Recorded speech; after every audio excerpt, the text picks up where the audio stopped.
Are you up to date with the most recent sales tax rules changes? 2026 has been one of the more active years for sales tax changes in recent memory.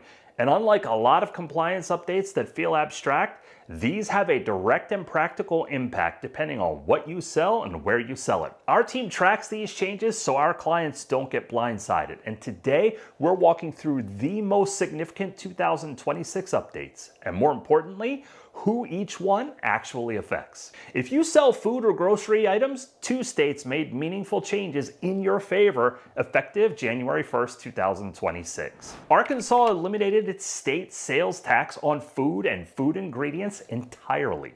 For food sellers shipping into Arkansas, the state-level tax on qualifying grocery items is now gone. The caveat: local sales taxes still apply and the exemption doesn't cover prepared food, candy, or soft drinks. Those remain taxable at both the state and local level. But for sellers of basic food and food ingredients, this is a real reduction in what needs to be collected on Arkansas orders. Illinois made a similar move, eliminating its 1% sales tax on food for home consumption. Also, effective January 1st, 2026. The same exclusions apply. Soft drinks, candy, alcohol, and prepared foods are still taxable.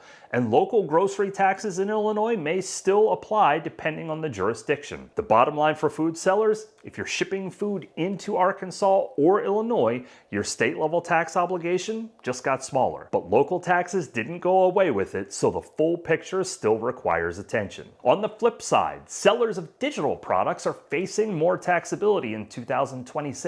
Not less. Maine made digital audiovisual works and digital audio works taxable effective January 1st, 2026. If your business sells or streams digital content into Maine, that's a new obligation that didn't exist before. Utah changes are broader and take effect July 1st, 2026. Utah is now taxing digital audiovisual works, digital audio works, digital books, and gaming services, including streaming subscriptions. Pre-written software delivered electronically and seller-hosted software, essentially software as a service or SaaS, are also now in scope. For any seller delivering digital content or software into Utah, the taxability picture changed significantly this year. The broader trend here is worth noting. Digital products that lived in a gray area for years are steadily being brought into the taxable column across the country. If your product mix includes anything digital, this is an area of compliance that deserves ongoing attention. This next one is good news for a specific group of sellers: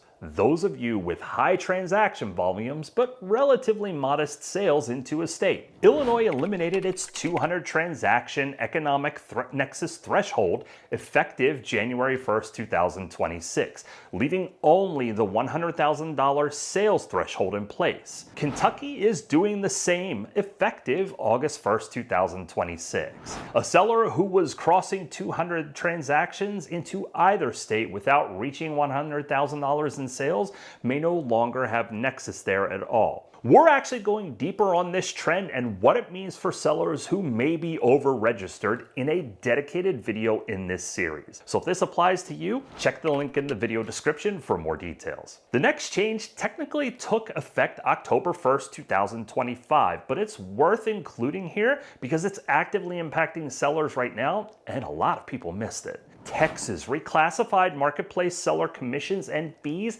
as taxable data processing services. What that means in practice is that platforms like Amazon, Etsy, and Walmart are now charging sales tax on top of the fees they collect from sellers in Texas. It's not a change to what you collect from your customers, it's a change to what it costs you to sell on those platforms. For marketplace-heavy sellers with significant Texas volume, this is a quiet margin hit that showed up in their fee statements without much fanfare. This next one is specifically relevant to Ohio-based sellers or sellers with Ohio-specific operations. Effective January 1st, 2026, Ohio repealed a significant number of previously existing sales and use tax exemptions. The list includes advertising materials and catalogs, newspapers, refrigerated food and vending machines, machinery and equipment used in producing printed materials, telecommunications services used by qualified call centers,